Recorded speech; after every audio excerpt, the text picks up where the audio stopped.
MBC 아침 종합 뉴스.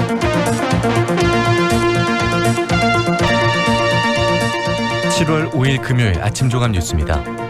낙태죄가 위헌이라는 헌재 결정 이후 낙태죄로 기소됐던 의사가 처음으로 무죄 판결을 받았습니다. 자치단체나 주민들이 빗물을 빼기 위해 도로에 뚫어놓은 배수구가 시민들의 안전을 위협하고 있습니다. 영광군이 100억 원을 넘게 들여 만든 해수 온천랜드가 운영난에 허덕이다가 헐값에 민간업체에 매각됐습니다. 이상 오늘의 주 뉴스입니다.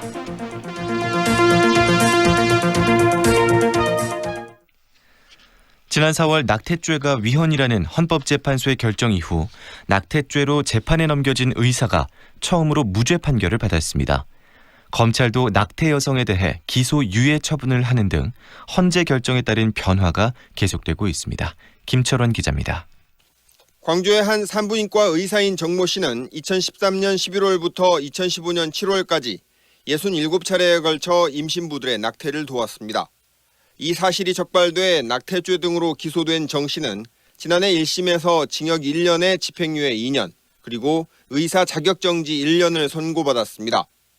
정 씨는 1심 재판이 진행 중이던 지난 2017년 낙태죄가 임신부의 자기 결정권을 침해한 위헌이라며 헌법소원 심판을 청구했습니다. 이후 헌법재판소는 청구를 받아들여 지난 4월 낙태죄 위헌 결정을 내렸습니다. 석 달 뒤 열린 재판에서 항소심 재판부는 위헌 결정에 따라 정 씨에게 무죄를 선고했습니다. 그 헌법 불합치 결정은 서전교 광주지법 공보판사입니다. 형벌 규정에 대한 위헌 결정은 그 소급하여 무효로 된다고 규정이 되어 있습니다. 그 죄에 대해서는 무죄로 판결했습니다. 이번 법원의 낙태죄 무죄 판결은 지난 4월 헌법재판소의 헌법 불합치 결정 이후 여성이나 의사에게 내려진 첫 번째 무죄 판결입니다. 검찰도 헌재 결정 이후 낙태죄로 입건된 여성들에 대해 기존과는 다른 처벌 기준을 마련했습니다. 광주지검은 이 기준에 따라 원치 않는 임신을 한 지 12주가 안 돼 낙태 시술을 한 미성년자에게 처음으로 기소유예 처분을 내렸습니다. 헌법재판소가 내년 12월 31일까지 낙태죄 조항을 개정하라고 한 상황에서 법원과 검찰의 이 같은 판결과 처분은 앞으로도 계속될 것으로 보입니다. MBC 뉴스 김철원입니다. 광주 시내 도로에 사람들의 발이 빠질 만한 크기의 구멍이 곳곳에 나 있어서 시민들의 안전을 위협하고 있습니다. 자동차에 의해서 훼손된 포토홀인가 싶지만 자치단체나 상인들이 빗물을 잘 빠지라고 일부러 뚫어놓은 배수 구멍이라고 하는데요. 막상 사고가 나면 누구에게 책임을 물어야 할지 애매한 상황입니다. 남구은 기자가 현장 취재했습니다. 도로 중간에 성인 주먹보다 큰 크기의 구멍이 뚫려 있습니다.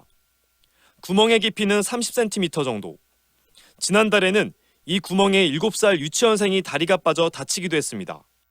제가 가서 이렇게 빼려고 하니까 피해 유치원생 아버지입니다. 이렇게 빠져가지고 많이 빠져가지고 혼자 빼지도 못해요. 그랬는데 제가 억지로 이제 빼다가 이제 다리가 긁혔죠. 이 구멍이 얼마나 크고 깊은지 제가 직접 한번 재보겠습니다. 구멍의 크기는 제 발이 이렇게 들어갈 정도로 꽤 크고요. 깊이는 제 팔꿈치가 모두 들어가고도 바닥이 닿지 않을 정도입니다. 포토홀 같아 보이지만 실상은 광주 동구청이 배수를 위해 일부러 뚫어놓은 배수 구멍입니다. 광주 동구청이 장마철 등에 대비해 빗물이 잘 빠지게 하기 위해 만들어둔 겁니다. 도로 침수는 막을 수 있을지 모르지만 사람이 걸려 넘어지는 사고가 종종 일어나는 게 문제입니다. 사람들이 왔다 갔다 하면서 인근 상인입니다. 넘어지고 하니까. 광주 동구처럼 자치단체가 뚫은 곳들도 있지만 주민들이나 상인들이 뚫어놓은 곳도 있습니다. 물을 어떻게 배수하기 광산구청 관계자입니다. 구청이나 이쪽에 연락하기보다도 그냥 임의적으로 하신 경우가. 하지만 공식적인 도로 구조물이 아니다 보니 어디에 몇 개나 뚫려 있는지 현황이 파악돼 있지 않아 사고가 났을 때 책임 소재가 애매할 수 있습니다. 자치구들은 민원이 들어와야만 그제서야 현장 점검에 나서고 있는 상황입니다. 저희들 이거는 다 김경남 동구 도로관리과장입니다. 우선은 전체적인 수요 조사 후에 뭐 이렇게 지금 주민들에 대한 위험사항이나 이런 것이 발견이 된다 한다면 자치단체의 무관심 속에 방치돼 있는 도로의 배수구멍이 시민들의 안전을 위협하고 있습니다. MBC 뉴스 남궁입니다. 철강업계가 비상 밸브를 통해 오염물질을 무단으로 배출했다는 논란이 일자 환경당국이 드론을 이용해서 배출량 등을 측정했었죠. 이 측정 결과를 놓고 다시금 논란이 일고 있습니다. 전라남도는 광양제철에 영업정지 처분을 내리려던 방침을 바꿔서 과징금만 물리기로 했습니다. 보도에 문형철 기자입니다. 희뿌연 기체가 나오는 굴뚝 옆에 드론이 떠 있습니다. 고로 비상 밸브를 통해 배출되는 오염물질을 측정하는 겁니다. 국립환경과학원이 지난 5월과 6월 두 차례 측정을 통해 전체 고로의 비상 밸브에서 나오는 오염물질 양을 추산한 결과 광양제철소는 3톤에 가까웠고 포항제철소와 현대제철도 1톤을 웃돌았습니다. 이 같은 내용은 고로 오염물질 배출 사태를 해결하기 위해 구성된 환경부 민관협의체에 공개됐습니다. 환경단체 등은 철강업계의 기존 주장과는 달리 장시간 동안 고농도의 오염물질이 배출된 것으로 해석했지만 제철소 관계자 등은 검증되지 않은 측정 방식으로 결과 역시 신뢰할 수 없다며 문제를 제기했습니다. 이견이 계속되자 결국 민관협의체는 측정 결과를 외부에 공개하지 않기로 했습니다. 대신 전문가들이 참석하는 별도의 회의를 열어 측정 방식과 분석 기법을 보완하기 위한 논의에 들어갔습니다. 민관협의체 관계자입니다.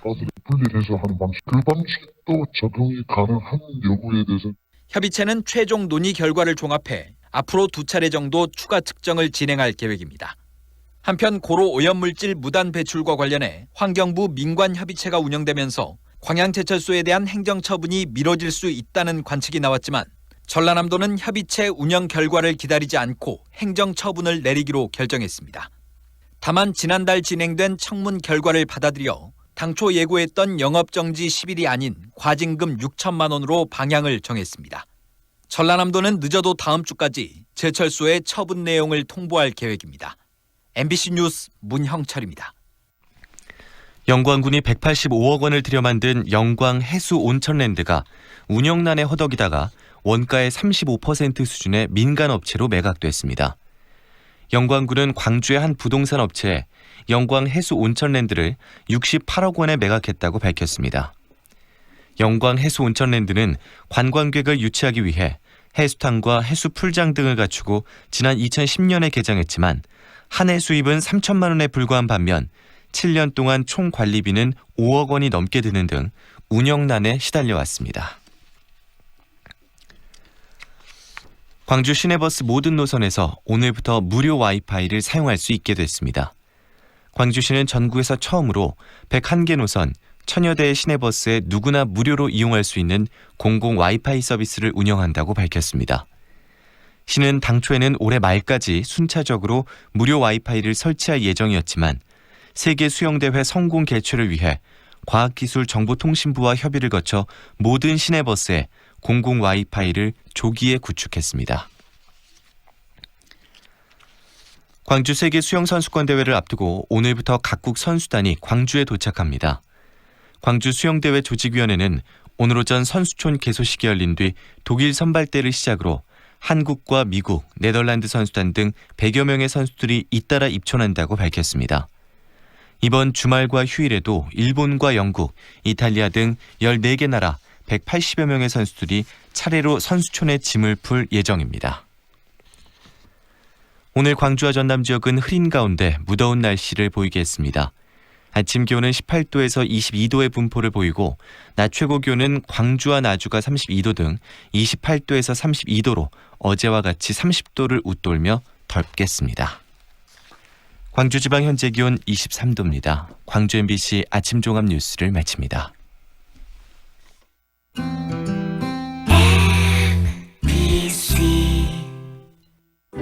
연기자 정동환입니다. 가끔 그 사람이 떠오를 때면 저도 모르게 하늘을 올려다봅니다. 누구나 그렇지요. 그리운 사람이 보고플 때면 을에 하늘을 올려다보게 되는 것. 사람이 곧 하늘이기 때문이죠. 사람을 하늘같이 섬깁니다.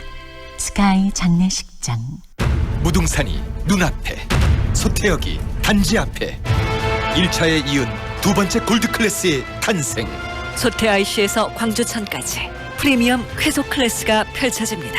무등산 골드클래스 2차 7월 말 오픈 예정. 1600-4119 보강종합건설. 지금 시각은 8시 10분입니다.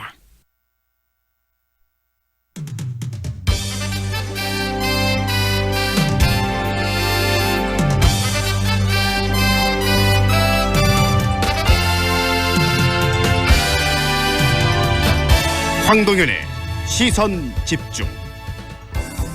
황동현의 시선 집중 2부 시작합니다.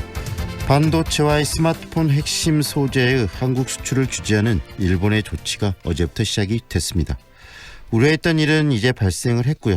중요한 것은 WTO 제소를 비롯해서 국제법과 국내법에 맞춰서 우리나라가 대응 조치를 어디까지 취할 수 있느냐가 아닐까 싶습니다. WTO 규정을 근거로 앞으로의 분쟁 절차 또 대응에 대해서 오늘 전망해 보겠습니다. 민주화를 위한 변호사 모임 국제통상위원회 위원장인 송기호 변호사 만나봅니다. 2022년 3월 개교 예정인 한정공대와 연계한 특수목적고등학교, 바로 가칭 에너지과학영재학교 설립을 두고 반대의 목소리가 터져나오고 있습니다. 시민교육단체는 불평등 또 차별적 교육을 부추길 수 있다면서 반대하고 있는 건데요. 그 이유 듣겠습니다. 전국교직원 노동조합 전남지부 박성욱 정책실장과의 인터뷰 준비되어 있습니다.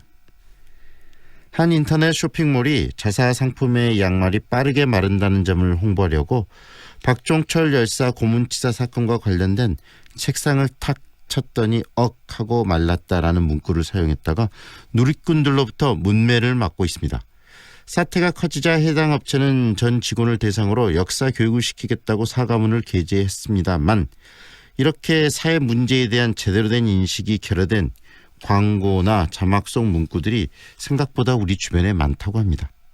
조선대학교 국어국문학과 강혜규 교수에게 이 무분별한 광고 그리고 자막 문구 실태, 문제점 그리고 대안에 대한 이야기 듣도록 하겠습니다. 황동현의 시선집중 계속됩니다. 우와, 통돼지 바비큐! 역시 우리 사장님이 최고! 즐거운 야유회 체육대회, 최고의 맛으로 즐거움을 더하다. 통돼지 바비큐 출장 서비스 쿠바하우스. 알뜰한 가격 통돼지 바비큐 출장 서비스 쿠바하우스. 062-351-7711. 7월 수완을 더 빛나게 하는 이름, 명품 아파트 모아엘가. 무등산 영산강 특급 조망, 지하철 2호선 예정. 신가 재개발 미래가치까지 누리는 더 큰 수완의 완성. 모아엘가 더 수완. 7월 오픈 예정. 514-1300 해림건설. 좁은 국토를 효율적으로 활용하여 에너지 영토를 넓혀가는 기업이 있습니다. 탑솔라. 생명의 가치를 높이고 미래의 변화를 준비합니다. 하늘의 태양을 땅의 태양으로. 탑솔라. 상무와 수완이 가까운 프리미엄의 중심, 무진로 지나리체 리버뷰가 옵니다. 무등산 영산강 특급 조망, 원스톱 중심 생활을 누리는 명품 중대여 무진로 지나리체 리버뷰. 6월 오픈 예정. 062-223-0002 진화건설. 여기는 4차 산업혁명을 이끌어갈 에너지 신산업과 미래형 자동차 전장산업의 중심. 광주형 일자리로 함께 성장하고 든든한 지원과 혜택으로 기업 경쟁력을 높이는 혁신적인 클러스터. 모이면 더 큰 미래가 보입니다. 광주 국가혁신 클러스터.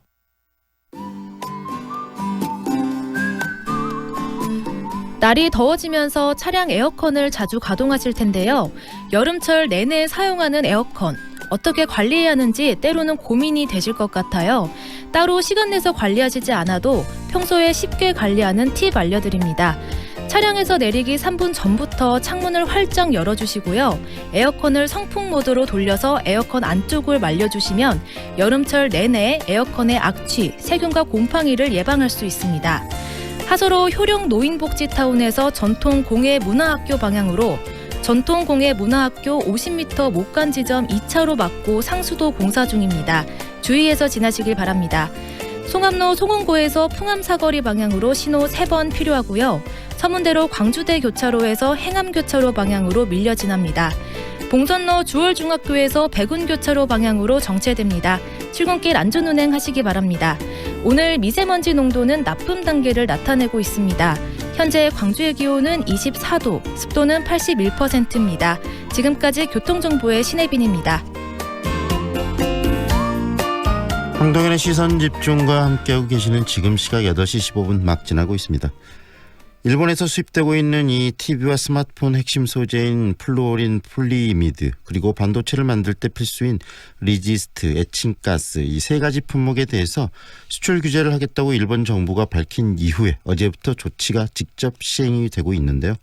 우리 정부는 이번 조치와 관련해서 세계 무역 분쟁 조정 기구인 WTO에 제소하는 방안을 강구하고 있습니다.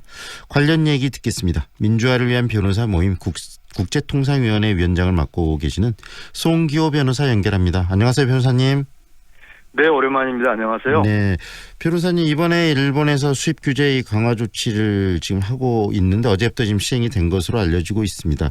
이 품목들 세 가지 품목들이 우리 산업에 굉장히 막대한 영향을 준다고 알려지고 있는데 얼마나 중요한지 먼저 간단히 정리를 해주시겠어요? 네, 아까 말씀하신 것처럼 이 세 품목은 우리가 반도체를 생산하는 데 필수적인 소재들로 그렇게 알려져 있습니다. 네. 이제 반도체가 우리 수출 또 우리 경제에 워낙 큰 비중이 크기 때문에 네. 이 세계 소재의 무역 거래에 지금 굉장히 심각한 우리가 주목을 하고 있는 겁니다. 네, 우리 경제에 영향을 많이 주는 지금 그 부품들에 대해서 이 소재들에 대해서 그 지금 일본이 제재 조치 이런 강화 조치 규제 강화 조치를 취한 부분들 굉장히 경제적으로 우리에게 좀 안 좋은 부정적 영향을 미칠 수 있다라고 지금 말씀하시는 건데 그렇다면 일본이 의도적으로 이 한국의 아픈 부분을 공격했다라는 말도 나오던데 그 부분에 동의하시는 겁니까? 네, 동의합니다. 왜냐하면 지금 이 수출 규제 조치가 근거하고 있는 일본의 법. 네. 그러니까 이제 일본도 법치국가라고 하니까 아베 총리가 법적 근거 어떤 법적 권리를 가지고 이제 이런 조치를 취하는데 그 근거가 되는 법이 무엇이냐 그 문제가 상당히 중요합니다. 그게 네.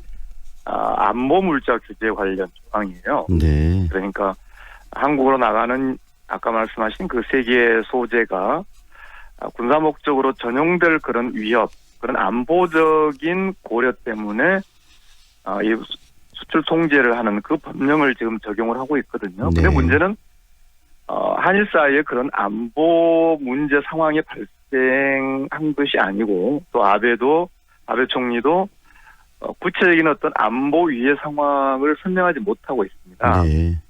그럼에도 불구하고 이 안보 법령을 이제 적용을 해서 통제를 강화하고 있는 것이죠. 그렇다면 당연히 그 의도와 배경이 따로 있다는 것인데, 네. 그건 저는 1차적으로는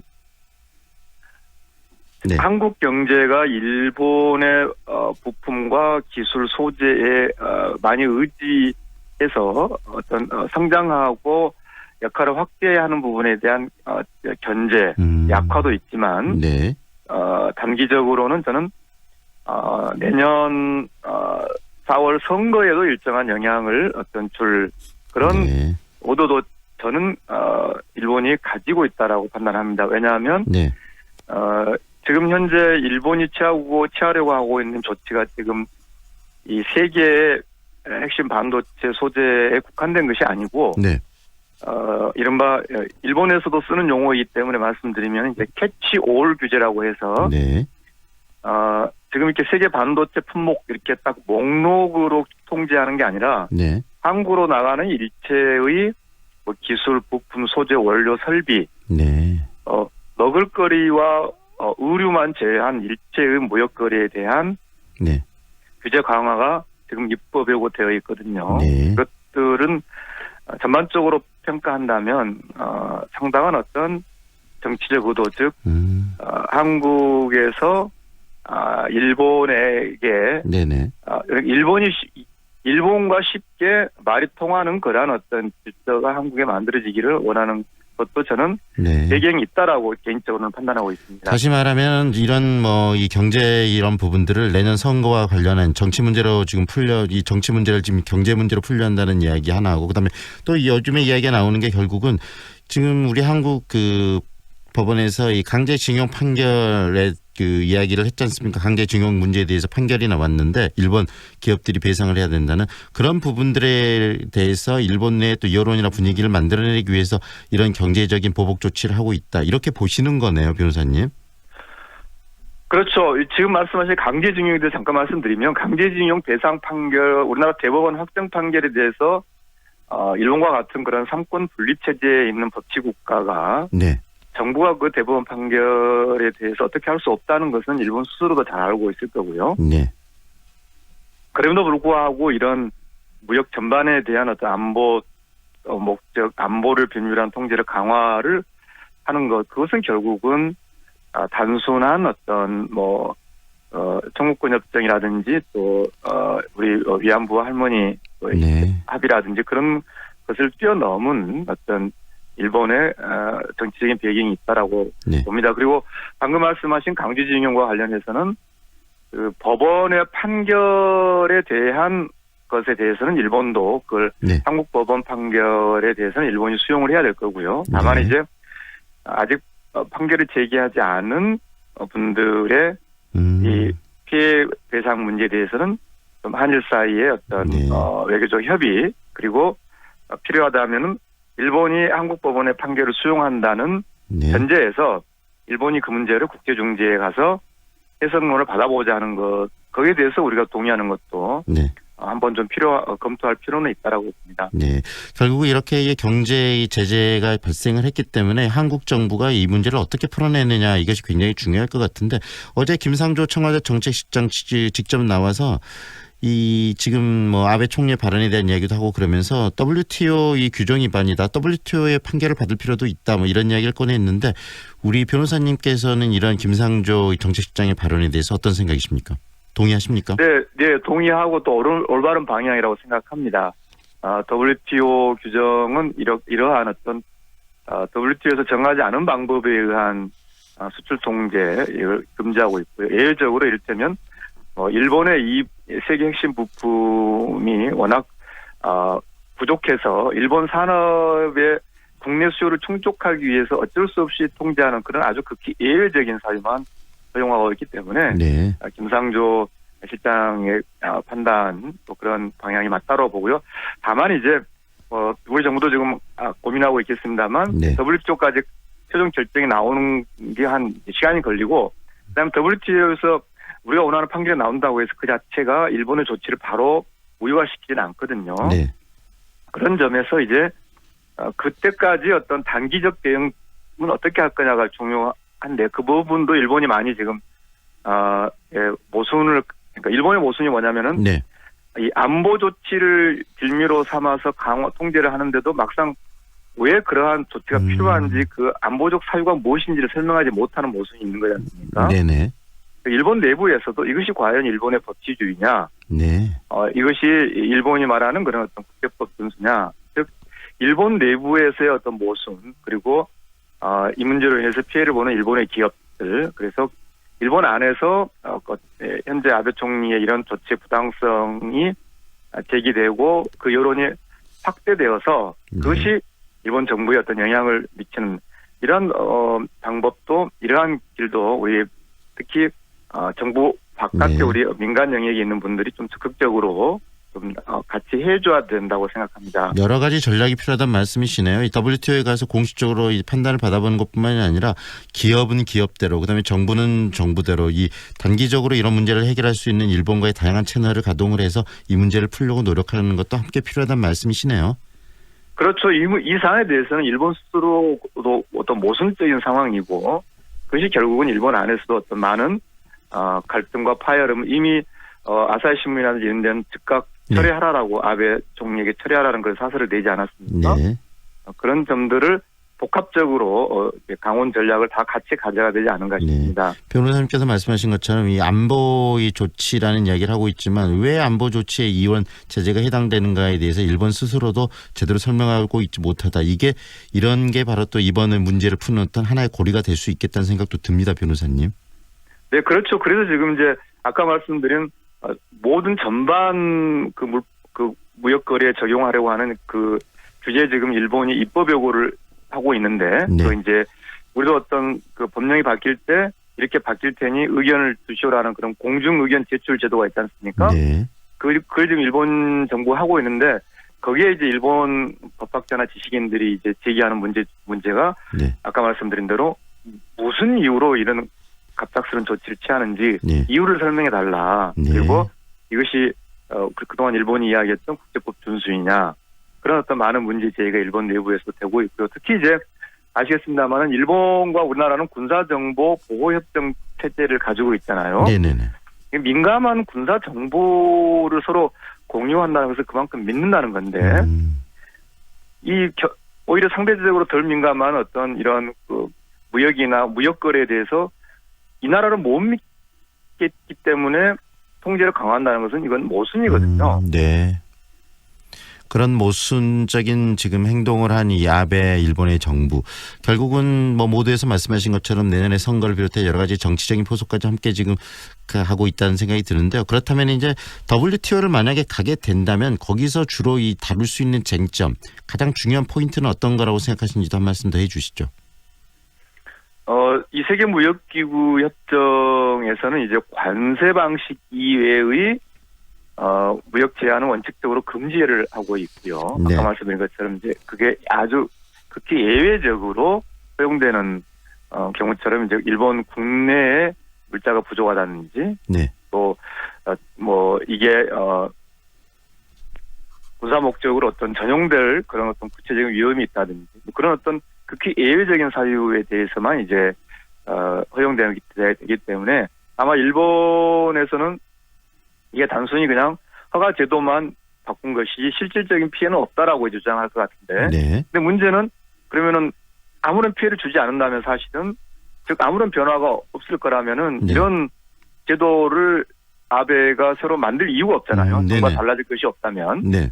네, 그래서 이 조치가 WTO에서 허용하는 그런 어떤 법적 근거가 전혀 없다. 이런 쟁점이 중요하게 다투어질 것입니다. 네. 앞으로 이 문제 어떻게 전망을 하십니까? 좀 잘 풀릴 것으로 예상하십니까? 아니면 여러 가지 뭐 여러 단계 고비를 좀 건너야 될 것으로 예상하십니까? 그 말씀도 좀 해주시죠. 예, 이 문제에 대해서는 저는 어떤 해결적 관점으로 계속 가야 된다. 네. 즉, 물론 우리 경제가 핵심 기술이라든지 여러 어떤 한 단계 더 고도화되고 자립화되는 그런 계기도 돼야겠지만 네.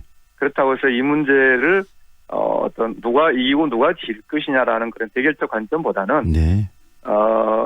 어떻게 하면 잘 풀어볼 것인가라는 그런 관점으로 가야 된다라고 보고요. 물론 그러기 위해서는 일본의 태도가 가장 중요한데 이를테면 아까 말씀드린 한일 군사정보보호협정을 연장할 것인가가 지금 이제 다음 달에 한일 사이 협의가 되게 될 거거든요. 네.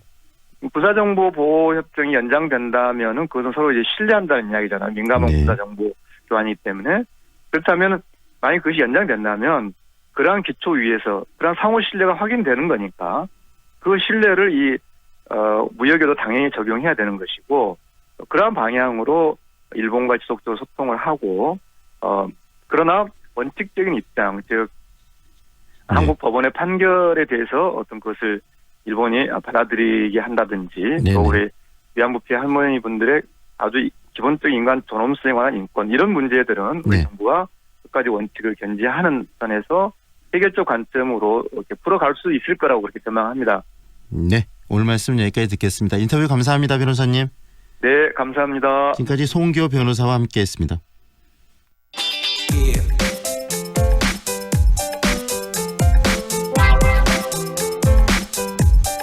장사궁 전라남도 교육감이 최근 취임 1년 기자회견에서 나주혁신도시에 에너지과학영재학교를 설립하겠다라는 입장을 밝혔는데요. 교육 그리고 시민단체에서는 시대 흐름에 어긋나는 그런 발상이다라고 반대를 하고 있습니다. 좀 더 구체적으로 그 반대의 이유 듣겠습니다. 전국교직원 노동조합 전남지부 박성욱 정책실장 연결합니다. 안녕하세요, 실장님. 예, 안녕하세요. 네, 박성욱입니다. 네, 예. 안녕하세요. 장성욱 전남도 교육감 나주역 신도시 내 에너지과학영재 학교를 설립하겠다 이렇게 밝혔는데요. 지금 에너지 과학영재 학교 어떤 학교로 알려지고 있습니까? 현재는 그 한정공대에 입학할 수 있는 좀 우수한 고교 학생을 뽑기 위해서 네.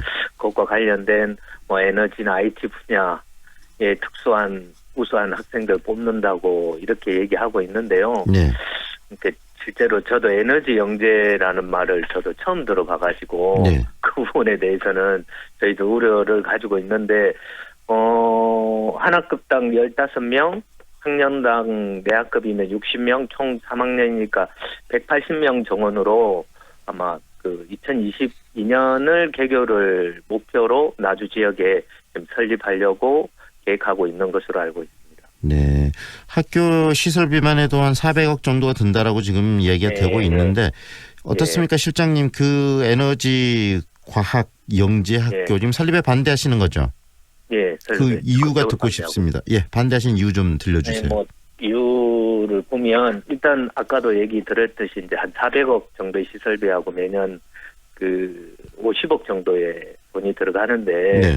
이 돈이 전남에서 이제 아까 이제 총 정원이 180명인데 전남에서 이렇게 들어갈 수 있는 학생의 수는 최대한 잡아도 이제 1년에 한 15명 정도 내외의 전남의 아이들이 들어갈 수 있는 문제인데 이 돈에 이게 뭐 400억 또 지자체의 돈인 50억이 매년 들어간다는 것은 이게 전 너무 이렇게 교육의 불평등을 유발되는 정책이라고 생각이 되고요. 실제로 교육감님은 영재고에서 여러 가지 교육 과정의 내용으로 그 학생들을 뭐 IT 그 전문가로 양성한다고 하는데 실제로 영재고 가는 아이들이 대부분 아이들이 의대나 서울대를 목적으로 이렇게 가고 있거든요. 그래서 뭐 지역의 인재를 뭐 누출하지 않는다고 이렇게 얘기를 하는데 실제로는 우리가 보면 나중에 이렇게 공부 잘해서 이렇게 지원받은 아이들이 전남에 와서 뭔가를 하는 경우는 거의 없거든요.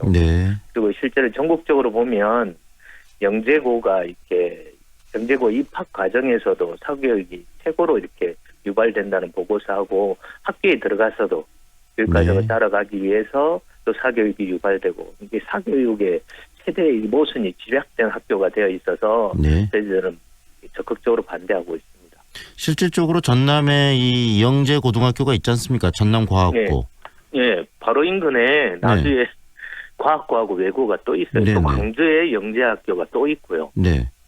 그런 영재 학교가 있는데 차라리 이렇게 학교를 만드는 것보다는 이런 영재 아이들 또 방금 말씀하신 것처럼 1년에 한 15명 정도 들어가지 않을까 전남에서 이야기를 하고 있는데 이런 그 많은 예산들을 그런 기존에 있는 영재 학교에다가 집중 투입을 하는 것이 효과적일 수도 있겠다는 말들도 많이 나오더라고요.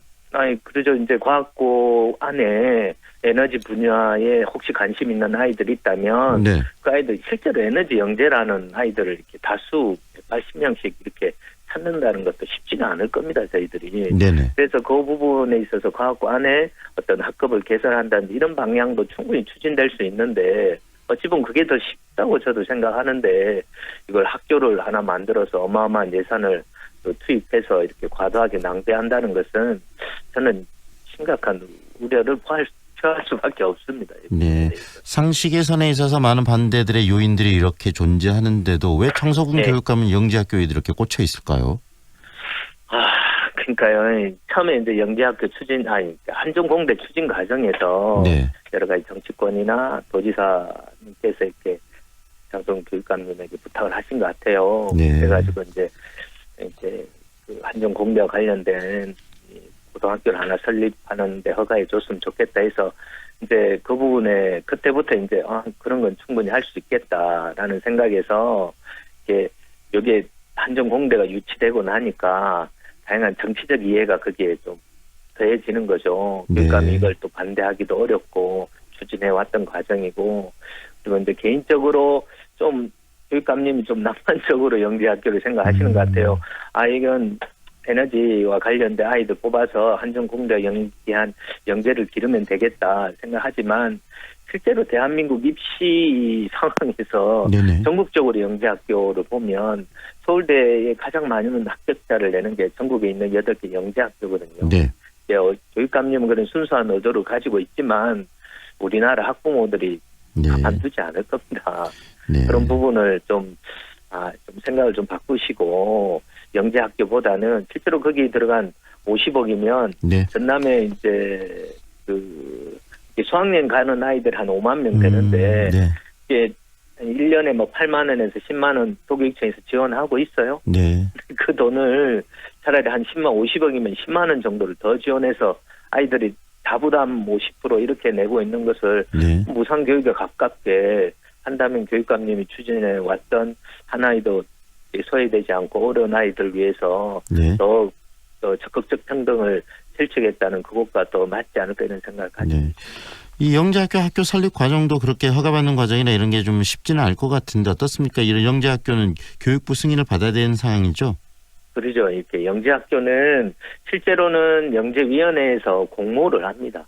네. 안에 있는 영재교육진흥법에 관련되어서 그쪽에서 필요성이 있어 이렇게 먼저 공모를 해서 이렇게 하는 경우고요.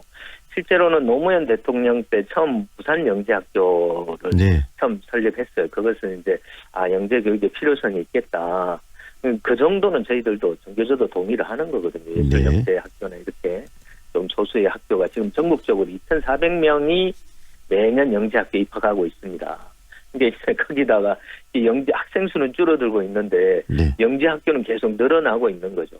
박근혜 이명박 정권을 거치면서 원래는 영재학교를 소수로 하려 했는데 지역 정치권의 이해나 이것 때문에 계속 늘어나는 거네요. 네네. 네, 늘어났는데 이제 교육부가 문재인 대통령으로 바뀌면서 지금 언론에 나오다시피 자사고도 지금 폐지하려고 하고 있거든요.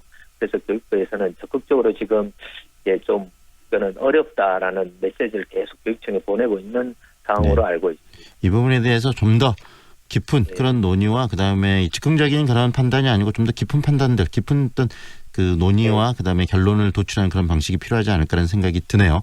네, 교육적인 판단을 좀 해야 되는데 교육에 정치적 목적이 들어가면 지역의 이해나 지역의 몇몇 학부모, 특별한 학부모들 이해가 들어가면 이 교육이 딴 방향으로 어떤 소수의 사람의 이익으로 계속 만들어지는 경우가 있으니까 그런 부분에 대해서 저희들은 적극적으로 반대하고 교육이 좀 더 평등성을 가져야 된다는 점에서 적극적으로 행동하고 있는 거죠. 소수의 이해, 정치적인 이해 때문에 예산이 시설비만 400억이 투입되고 그다음에 인건비, 운영비가 50억이 이렇게 투입되는 그런 프로젝트가 쉽게 그냥 추진돼서는 안 되는 거 아니겠습니까? 그러니까요. 이게 너무 이제 이런 입장을 지역에 이제 정치적 입장인데 교육감도 정치인이니까 그런 부분 충분히 이해되지만 그래도 정교조 위원장님 출신이신데 요거는 좀 너무하지 않느냐 이런 생각 가지고 있습니다.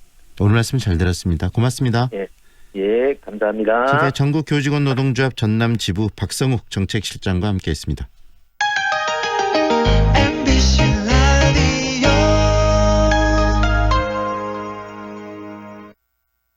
4월 7일 장례를 치르신 유족 박상아 님입니다. 엄마 보내고 참 힘들었는데 위로가 많이 됐어요.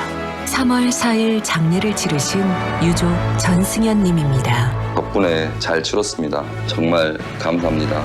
진정한 위로 남문 장례식장. 우리의 꿈을 펼치는 곳, 우리의 취업과 창업을 성취하는 곳, 광주대학교. 더 나은 내일, 더 좋은 미래를 위한 내 꿈의 파트너, 광주대학교. 취업, 창업 중심 교육 명문대학. 광주에는 광주대학교가 있습니다. 미래도의 일상은 작품이 됩니다. 중해공원과 비엔날레 문화라이프. 미래도의 입지는 예술이 됩니다. 우수한 교육 환경과 우남 재개발 프리미엄. 기대하세요. 7월 중해공원 모아 미래도의 프리미엄이 당신을 찾아갑니다. 062-372-2001 모아 종합건설. 광주 중심에 골드 클래스가 옵니다. 가장 빛나는 자리에서 나에게만 주어지는 특별함이 있는 곳. 골드 클래스. 당신의 새로운 역사가 됩니다. 행복 위의 지연집 화정 골드 클래스 8월 오픈 예정. 062-227-2278 보강종합건설. 93.9 Feelings between the sheets. Why am I caressing my mama's fat knees? 세상을 보는 지역의 눈. 여러분은 지금 황동현의 시선 집중과 함께하고 있습니다. 박종철 열사의 고문치사 사건을 희화화해서 홍보 문구를 게재한 한 온라인 패션몰에 대해서 네티즌들의 비판이 이어지고 있습니다. 해도 너무했다라는 이야기인데요. 그런데 이 온라인상에서 일어나고 있는 이런 막말 어제 오늘의 일이 아닙니다. 광고에서 그리고 자막에서 숱하게 빚어지는 문제의 이 문구들, 그 실태와 심각성에 대해서 오늘 정리를 해보겠습니다. 조선대학교 국어국문학과 강희숙 교수 연결합니다. 안녕하세요, 교수님. 네, 안녕하세요. 네. 이 인터넷상에서 일어나는 그리고 또 SNS 다양한 상에 일어나는 이런 광고 문구 심각성 굉장히 그 문제가 많다는 말들이 나오고 있는데요. 얼마나 심각한지 정리 한번 해 주시겠습니까? 네. 최근 지난 2일이라고 할 수가 있는데요. 네. 온라인 그 쇼핑몰 무신사에서 박동철 열사 고문치사 사건을 떠올리게 하는 광고 문구를 사용을 해서 네. 최근에 여론의 문매를 막고 있는 그런 사건이라고 할 수가 있는데요. 네. 홍보 게시물이 속건성 책상을 탁 쳤더니 억하고 말라서라는 문구를 사용을 했거든요. 네. 이 문구는 제품이 빨래를 하게 되면 빨리 마른다라고 하는 점을 부각하기 위한 것이었지만 네. 박동철 열사 사건을 희화한 것이라고 할 수 있지 않겠어요? 네. 그래서 부적절하다는 의견들이 지금 쏟아지면서 여론의 문매를 막고 있다라고 할 수 있습니다. 네, 인터넷상에서 이런 광고 문구들이 이렇게 이 정도를 넘는 경우들이 상당히 많은데 이번 사건 같은 경우에도 이 박종철 고문치사 열사의 고문치사 사건 희화 논란이 그런데 이번이 처음만은 아니라면서요. 네. 이와 같은 박동철 고문치사가 희화한 논란은 지난 6월에 SBS 예능 프로그램 런닝맨에서요. 거기에서도 1번을 탁 찍으니 살해 들림이라고 하는 자막을 내보냈고요. 네. 그다음에 채널A 도시어부에서도 큰 고기를 낚아 올리는 장면이 있었는데요. 네. 거기에서 탁 치니 하고 올라오는 대물뱅에돔이라는 자막을 삽입하기도 했었습니다. 이 박종철 열사의 고문치사 사건의 어떤 엄중성, 우리 사회에서 얼마나 심각한 이 사건인가를 생각했을 때 이런 부분을 이렇게 희화시키는 것은 상식적으로 잘 이해가 안 되는 부분인데요. 안 그렇습니까, 교수님? 그렇죠. 박 열사 사망 사건은 우리 근현대사에서 대단히 비극적인 또는 부끄러운 그런 사건인데 또 그 사건과 관련을 해서 그 가족들이 겪고 있는 그런 고통들을 생각을 해봤을 때 네. 그것이 희화의 대상이 됐다고 하는 것은 대단히 부적절한 그런 일이라고 할 수 있습니다. 네. 그런데 이 박종철 열사의 이번 그 문구 논란뿐만이 아니라 이런 논란들이 계속적으로 반복되는 것 같아요. 네, 아까도 그 방송 프로그램에서 네. 그런 일이 있었다고 하는 것을 말씀을 드렸는데 그것뿐만 아니라 유튜브 동영상에서도요.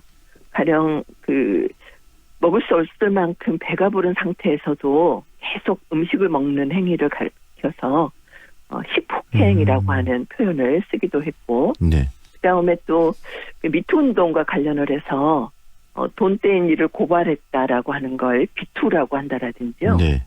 이전에는 또 우리가 세월호 유가족의 단식 투쟁을 두고서 일부 회원들이 네.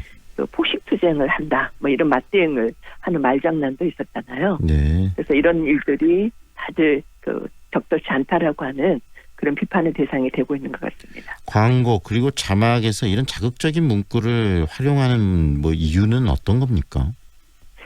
우선은 상업적으로 말하자면 노이즈 마케팅이라고 할 수 있을 것 같아요.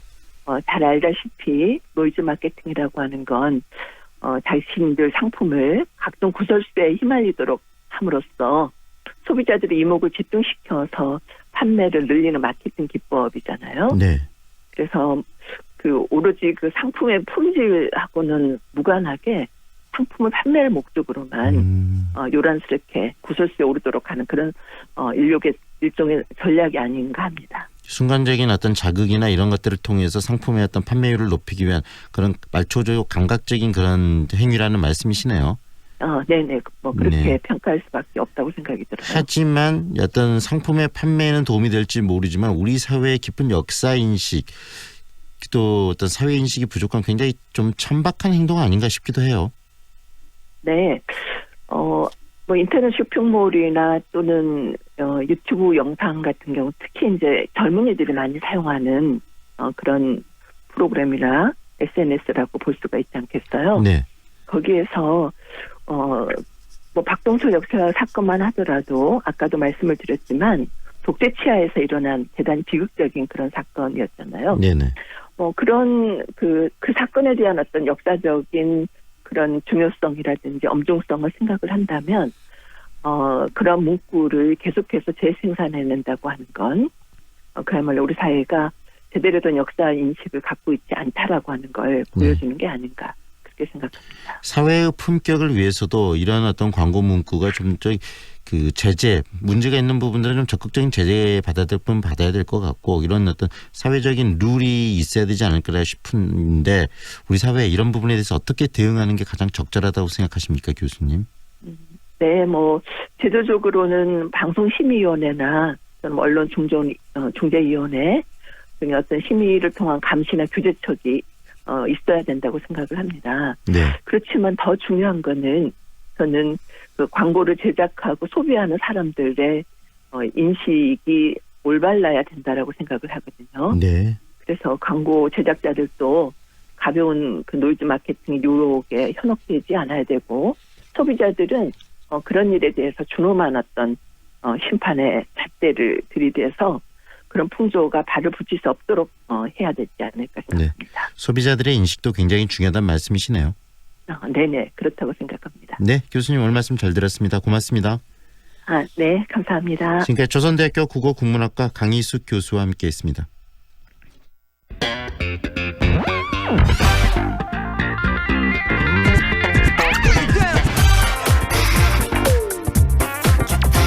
남도의 아름다움을 귀로 느끼는 시간입니다. 아름다운 남도. 오늘도 전남 도청 대변인실 이돈삼 시민기자와 함께합니다. 어서 오십시오. 네, 안녕하셨습니까. 오늘은 어디를 안내해 주시겠습니까? 그러니까 아침부터 날씨가 좀 뜨겁더라고요. 네. 햇볕이 강렬한데 지난주 저 이 시간에 장흥 얘기하면서 물림의향이라고 소개를 했었죠. 네네. 오늘 또 문학의 고장 한번 가보겠습니다. 한국 고전 시가의 효시 고산 윤선도의 유적지 해남을 한번 가보죠. 해남이 또 바다와 면에 있는 이 해남 굉장히 낭만적이겠는데요. 예, 그렇죠. 해남 뭐 사찰 언제라도 좋은 이제 그런 해남인데 고산 윤선도 공제 윤두서를 빼놓을 수가 없을 것 같습니다. 네. 조선시대 문시인이면서 시조 시인이었던 윤선도가 머물면서 순 한글로 시가를 그러니까 당시 한글은 여지아나 평민들이 쓰던 그러니까 양반들은 여전히 한자를 쓰던 이제 그런 시대였는데 네. 윤선도는 한글로 글을 지었고요. 또 윤선도의 후손 윤두서의 이 문학과 그림 세계도 접할 수 있는 곳이 이제 해남이지요. 해남은 또 1980년대 민족 문학과 저항 문학의 상징이었던 김남주 또 고정희 시인을 낳은 뭐 그런 곳이기도 하고요. 네. 뭐 김준태, 노향림, 황지우 시인 뭐 이런 해남 출신들이고 김지아 시인도 뭐 해남에서 활동을 많이 하셨던 그런 인연이 있는 곳이 또 해남입니다. 이 말씀해 주시는 걸 들으니까 정말 많은 분들이 또 해남이 고향이시네요. 해남에서 예. 활동도 하셨고. 예, 그렇습니다. 이렇게 많은 문인을 배출한 해남. 그중에서도 으뜸인 이 고산 윤선도 으뜸이 바로 이분이 아닐까 싶은데 예. 윤선도 선생님.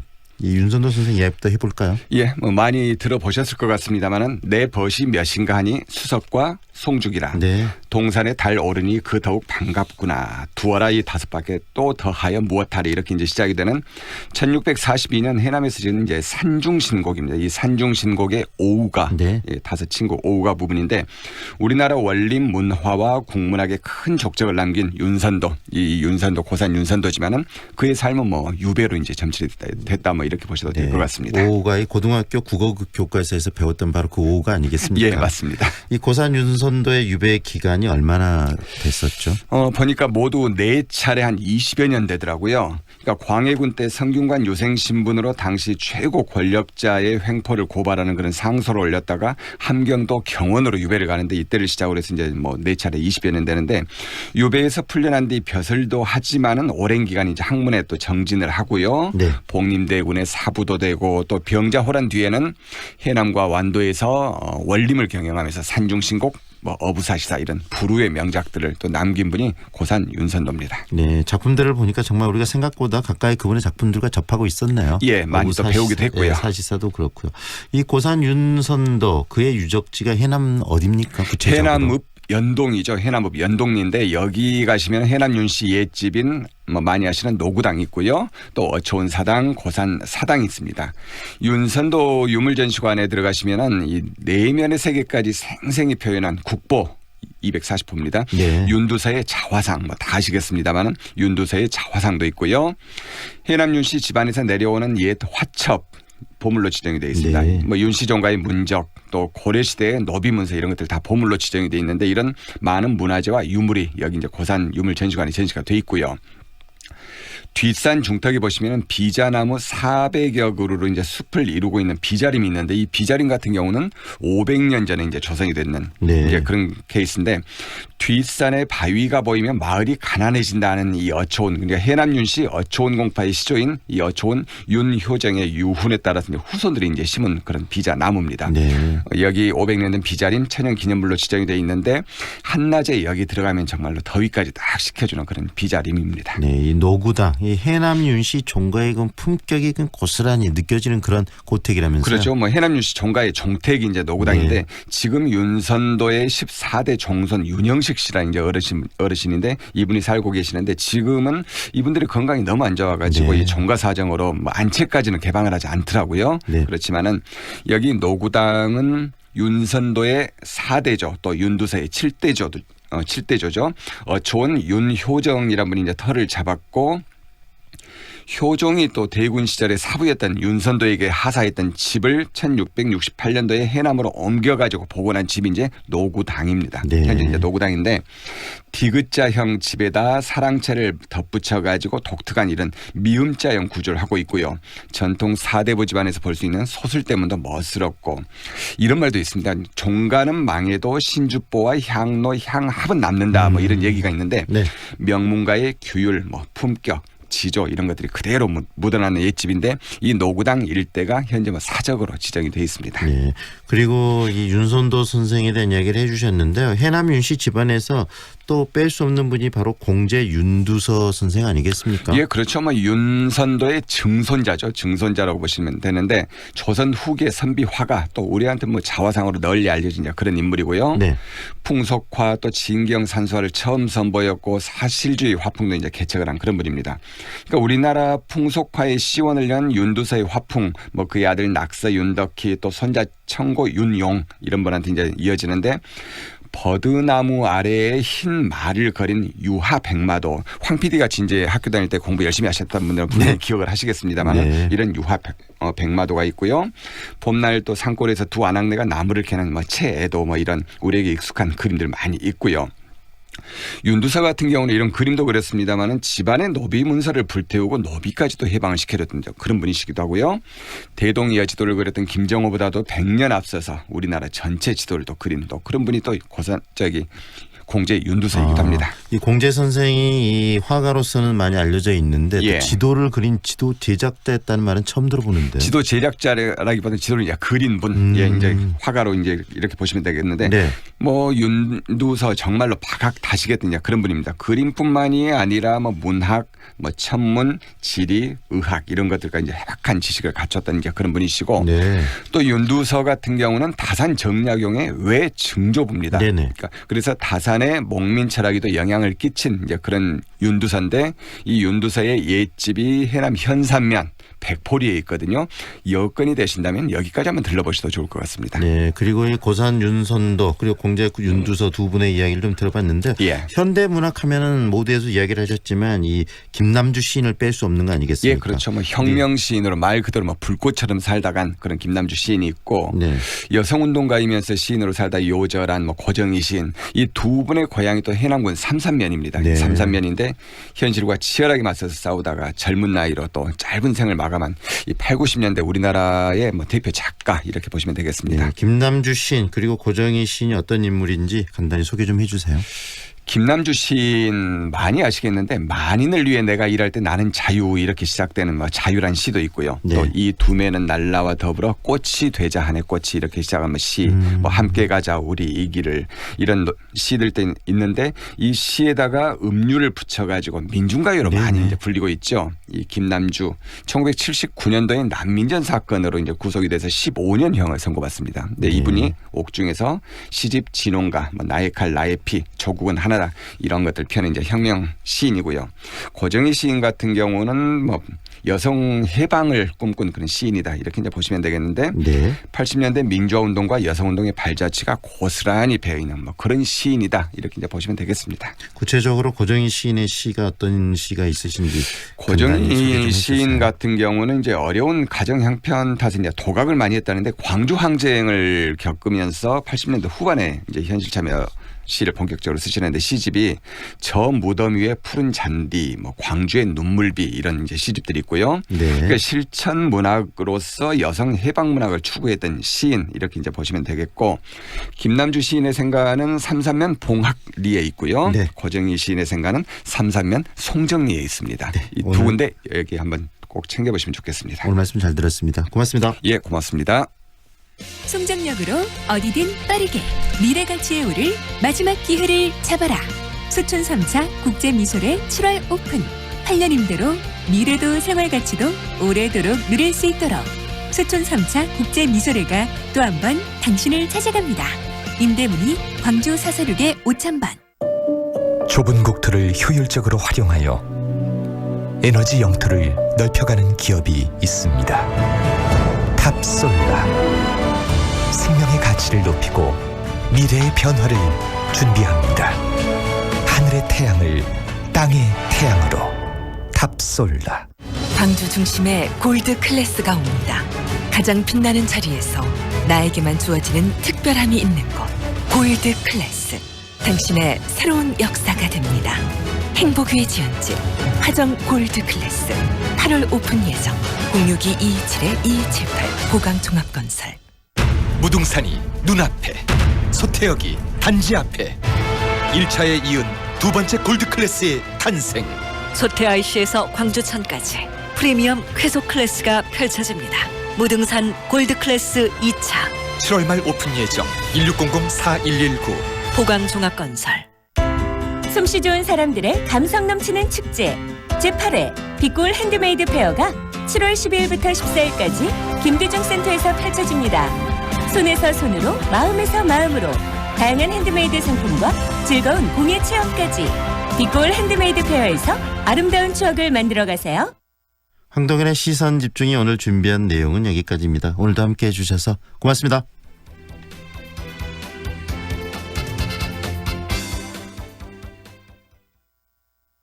지금 시각은 8시 57분입니다.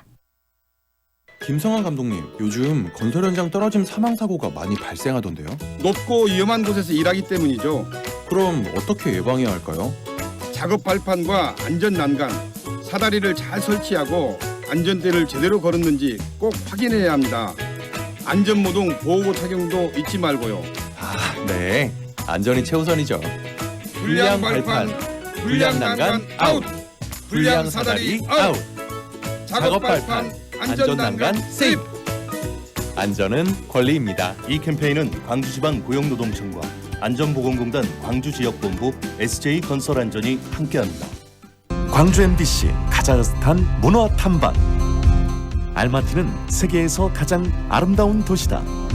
세계적인 소설가 해밍웨이도 극찬한 알마티.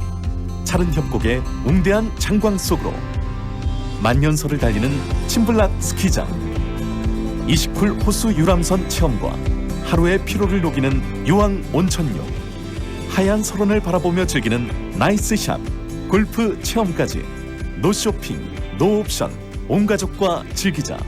카자흐스탄의 눈부신 매력 속으로 초대합니다. 자세한 문의는 광주 226-6070입니다.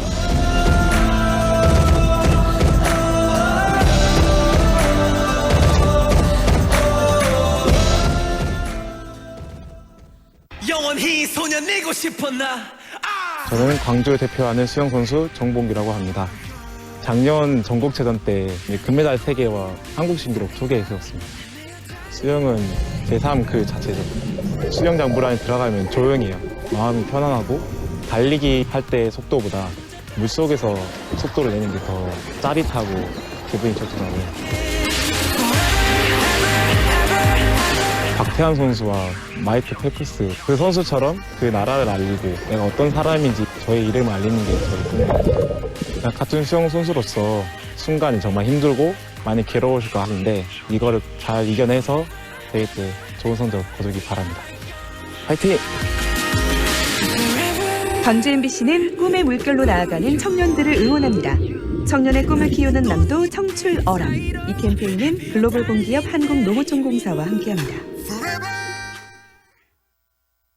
AM 819kHz, 표준 FM 93.9MHz, 광주 MBC 라디오입니다.